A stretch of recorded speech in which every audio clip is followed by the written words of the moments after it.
I had some things come on my mind, and I started doing some research, and I didn't have my Bible on the tree stand with me. Also, like Tim says a lot, there's this thing we call Google. So I, found the King James version online and started reading and doing some studying, and I got home, and as soon as I pull in the driveway, I get about 50 spam calls a day, it seems like. And I didn't have Bob's number saved. Well, he called me, and I kind of ignored it, thinking it's a spam call while I get a voicemail. And it was Bob saying he wasn't feeling good. I said, well, I tell you what, Bob, I said, kind of funny you say that. I said, because I was sitting in the stand, I was going to ask you Sunday if I could teach, because God gave me something while I was just sitting in a tree stand. And he said, well, God works in mysterious ways. And then yesterday afternoon, I was doing some more studying, and you think being in the woods, it's peaceful and quiet, and you can get some studying done, but then the devil brings a squirrel by, and you think it's a deer coming, so you put your phone up and try to get ready, and here comes another squirrel. And so I told Chelsea, I said, well, the devil is working on me in the woods. It's supposed to be peaceful and quiet, and I said, but I kept having little devils run by me, and I had to keep putting my phone up. But if y'all can and want to, we're going to be in Ecclesiastes chapter number 7. It also works because you get to studying and you get to thinking, and I ain't going to lie, I was a little teared up in the tree stand reading this and studying over it and stuff, and you get to thinking of what you're going to say and you get up here and teach, and then when you get up here, you get so nervous, my mind goes blank, and I'm not Bob, and I'm not Tim, and I'm not a lot of people that, I'll probably read over a verse that you're like, well, there's a lot of meaning behind it, and if there is, please read or, help out on it. But we're going to be in Ecclesiastes, like I said, chapter number 7, and it says in the first verse, a good name is better than precious ointment, and the day of death than the day of one's birth. Don't know how y'all think on this, but when I got to reading this, it says a good name is better than precious ointment, and the day of death than the day of one's birth. I got to really thinking about this. When a baby's born, you're bringing them into, and I'm not saying don't, but I'm just saying, once they're in this world, it's a sinful world. And once we get raised up, you start getting out on your own and doing things, and you're in high school and you're around or any kind of school, and you're around some kids that ain't never been in church. Of course, I've got called up and stuff when I was in school and not watching what I say and stuff. But, then I got to thinking, well, I got saved when I was 9 years old on June 17th. I know everybody's probably heard this here, but it was Mom's birthday, and we was in vacation Bible school, and all I had was what leftover lunch money I had from school those days, and I tried giving it to Mom, even though it was her and Dad's money anyways, for a birthday present. And Mom said, well, I think something good's going to happen tonight. Well, you keep that. You need that for lunch stuff. And so we came to church that night, and I remember Marla Buckner was my teacher, and she was teaching and stuff, and I ended up, I remember the bench was like this down there, and I don't know how I got up there, but I was sitting on the edge hanging over, don't even know how I got up there, and all I knew is God was drawing me to be saved, so I just ran up to her, and I said, I need to go tell Mama, I said, I need to be saved, and so she let me out of class, and I ran down to the fellowship hall. Don't even remember walking, doing anything. It's almost like I just got placed back in the fellowship hall to get Mom, and then I got placed up here in the back room, and Winter was talking to me, and all I knew is I just needed to be saved. I don't remember what they was asking, but I know as soon as I made my first step to go, I probably got saved before I even made it out of the classroom, but I still came up and prayed on the altar that asked to be saved, but then it said, like I said, it says, in the day of death, A good name is better than precious ointment in the day of death than the day of one's birth. Because once I lay down in this world, and I've got grandparents done went on, and hearing mom and dad's testimony, my brother's wife, and other family members in the church, I look at you as a family here. But as we die, we can walk up to somebody's casket and be like, I heard their testimony, I know where they're at. And then if you've got some friends, well, I'll just put it like this. When Chelsea's grandpa, when he passed, he might have had a good name being in the military, and, he had a good name as a man, a family man and stuff, but not one time did Chelsea ever hear his testimony. And every time you talk about God, he was mad at you. He didn't want to talk about it, and he would cuss and things like that. But I mean, like I said, he's not got a bad name. But as I feel about this, when you walk by and you see Jeffrey Kaiser laying up here in the casket or wherever we have it at, you can walk by and say that boy was saved when he was 9 years old.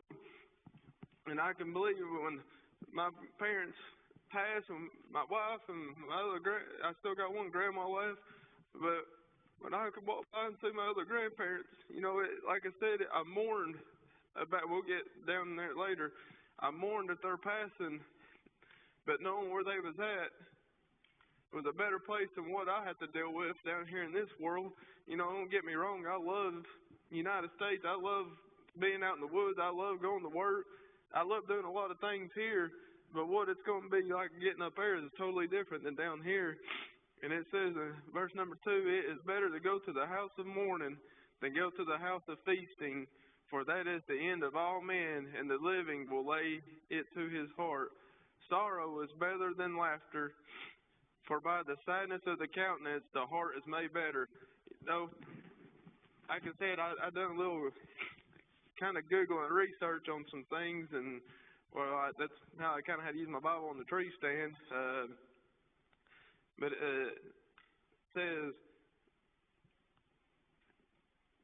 sorrow is better than laughter, for by the sadness of the countenance the heart is made better. As we go through things in life, things break down, and I don't know why the subject always comes up when I get up here trying to teach. I guess it's things that God lays on me, but like I said, some of the hardest things that I had to deal with before me and Chelsea got married and stuff. Well, we was married when they passed, but as a child growing up, I didn't really have nothing to worry about. I played ball, didn't really think of nothing. I don't think there was a lot of things that went on that was hurtful besides I remember when me and my father was in some wrecks and stuff like that, and she got through them, and she had, well, put it this way, she's in a wheelchair for over 12 years before she passed, I think's what Dad said, and counting back that long, but that woman every day praised God for everything, and but we go through things of sadness in life. And I remember one of the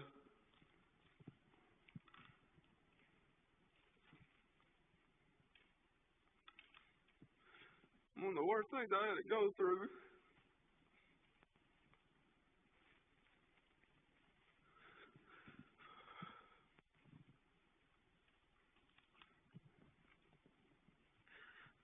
when I was working on a good friend's heating air unit, and I get a call, my wife's got cancer.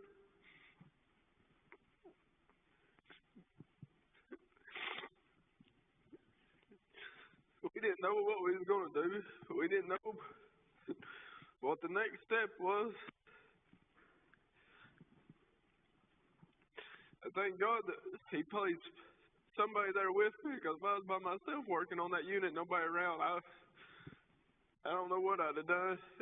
Probably would have drove flying 90 miles an hour down the road trying to get to where she's at. But God's blessed me with some good neighbors too, because I rode with Him over there, didn't know where the house was at. And on the way over there, or on the way back, He was calm. God placed Him there for me. He talked to me till I got home.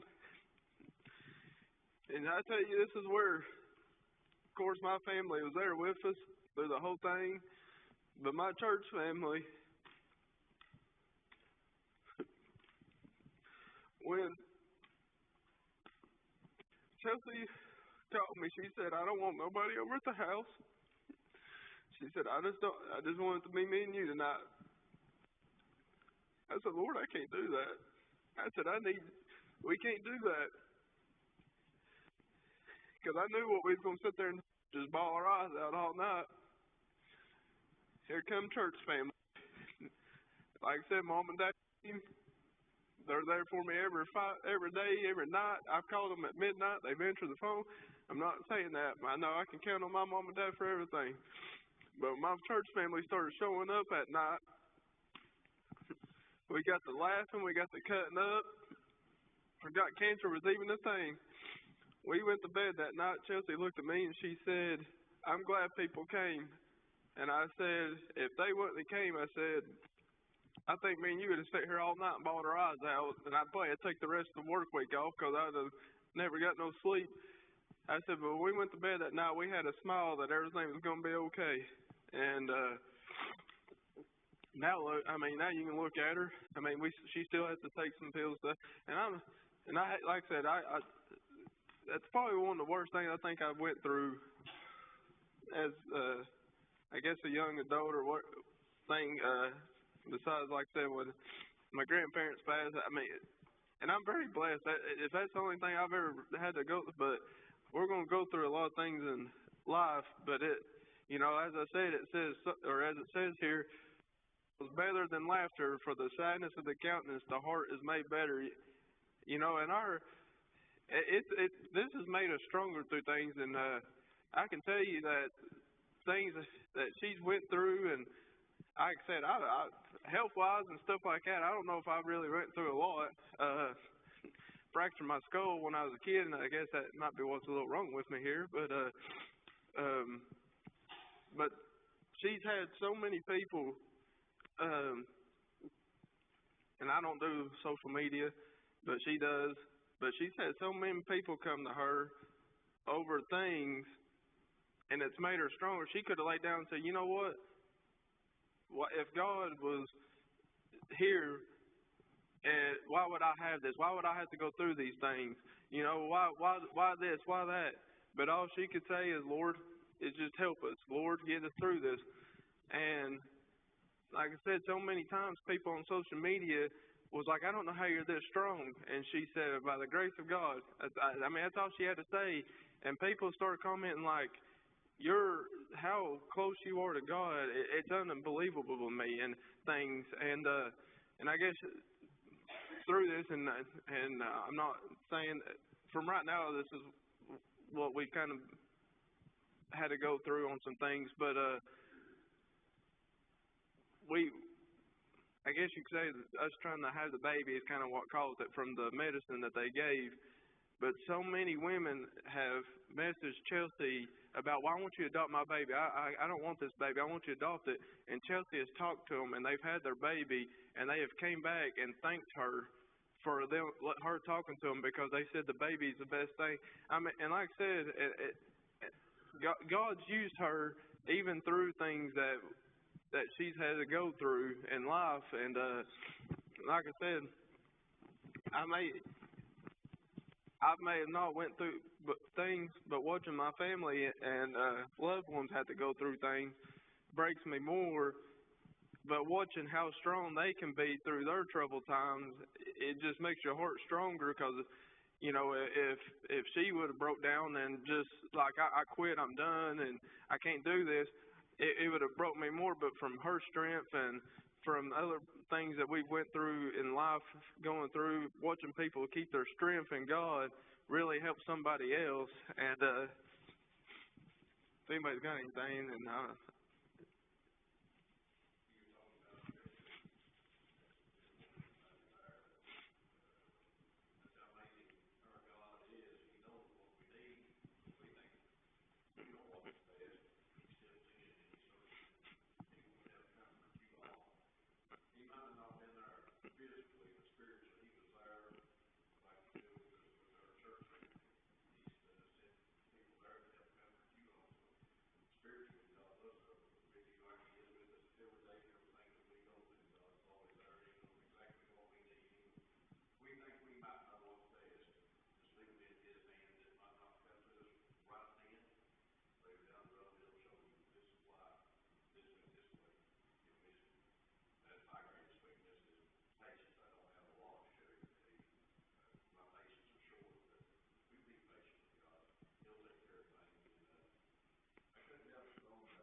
thankful for this, and it, it, we'll try to get through a little bit more. But I mean, actually, I ain't gonna lie. The first few verses is kind of where I had a few more places on down that really touched, but those first few, because I mean, I get the moral of this, because like I said, I done a little searching and stuff to try to help study things out. Is it talks about patience? It talks about once you're going through things, just to keep your faith in God through hard times, because I mean, I see so many people that go through hard times and they just give up. I mean, they're done. They blame God, and it's almost like they just try to find an excuse to stay away. And I mean, we could all do that. We're all human, and sometimes like I said, I mean, I've had hard days at work or got home, and I tell you, one of the loneliest places you could about feel is sitting in a tree stand. Sometimes I'm sitting there, if Dad ain't there, or over on his side where he hunts, I'm only one there by myself. Sometimes you just feel like you're like, okay, now I don't feel like nobody's here. But that day I was hunting by myself that afternoon, and I got to study and stuff. God came by, and chills were running down me, and tears was tearing up, and I had to try to get them cleared out just in case I walk by and I can get my eyes cleared. But like I said, God, here in church, how we like to worship and things inside of church, we can do that outside of church all the time, and sometimes you might need a shout. You ain't, but like you ain't got to. But so many times I could be, scripture can come to my mind, or I'll hear somebody talking good about God and praising God, and a lot of times it's things throughout the day. I'll just kind of mumble over my breath, or even just think it in your head. Thank you, Lord, for what you done for me today. And then, I mean, every day when you're at work, I thank the Lord for getting us there safely and back. And like I said, I just. There's so many times people, think that we can only praise God in church, but you could do it outside of church, and we'll try to get through a little bit more. But verse number 4, the heart of the wise is in the house of the morning, but the heart of the fools is in the house of mirth. It is better to hear the rebuke of the wise than for a man to hear the song of fools. For as the crackling of thorns under a pot, so is the laughter of the fool. This also is vanity. Surely oppression maketh a wise man mad, and a gift destroyeth the heart. Better is the end of a thing than the beginning thereof, and the patient in spirit is better than the proud in the spirit. Be not hasty in thy spirit to be angry, for anger resteth in the bosom of fools. Say not thou, what is the cause that the former days were better than these? For thou dost not inquire wisely concerning this. Wisdom is good with an inheritance, and by it there is profit to them that see the sun. For wisdom is a defense, and money is a defense, but the excellency of knowledge is that wisdom giveth to them that have it. Consider the work of God, who can make that straight which have made crooked. That's one of the other verses I kind of got to. I mean, some of it I had some stuff, and I feel like God's just going to keep going this way. It says, "Consider the work of God, for who can make that straight which He hath made crooked." So many times people out in this world turn things that God said or in the Bible and stuff, and they make it so wrong, and then they try to. I've had conversations with people, and I'm gonna call you out, Dwight. You're a very smart man, and things how you put it out, and Bible of understanding, but so many people can trick me because I'm not good with big words and stuff like that. A lot of the words in the Bible I do not understand. I have to try to Google to see what they mean. It still don't make sense to me. But what I'm getting at is somebody, if I'm talking to them about God and stuff, they'll start throwing these big words and turning things around, and it gets me confused. But they're trying to make me to where they're against God and they're against things. And I just have to walk away from it. I can't even try to argue with them. Well, I know you ain't supposed to really argue about it, but I can't even have the conversation with them because I don't understand how they're putting it. But like I said, people will try to make God or things in the Bible and turn it around. I mean, there's so many things out in this world now with, like Dad said before, we don't like bringing up politics a lot, but they will try. You'll have one that will say some amendments, and I ain't gonna call some of them out, but they'll make it sound so bad on one thing, but really, if the way it's supposed to be is so much better in the minds of other people. So, like I said, they turn things around, and especially like in schools now, the way they try to turn a lot of the Bible around and try to get the kids to stay off of the subject, but.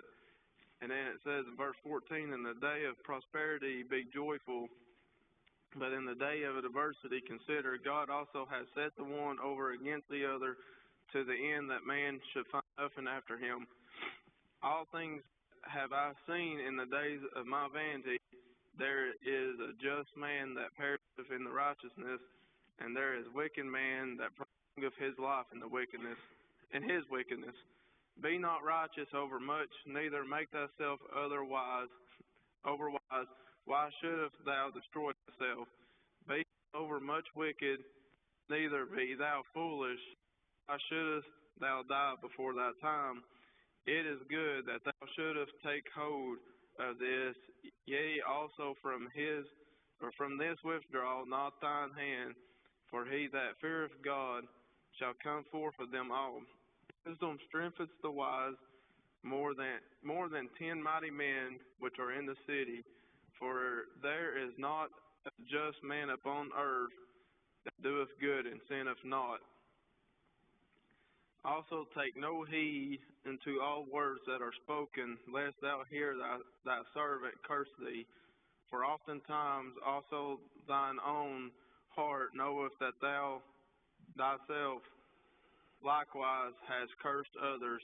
All this have I proved by wisdom. I said, I will be wise, but it was far from me.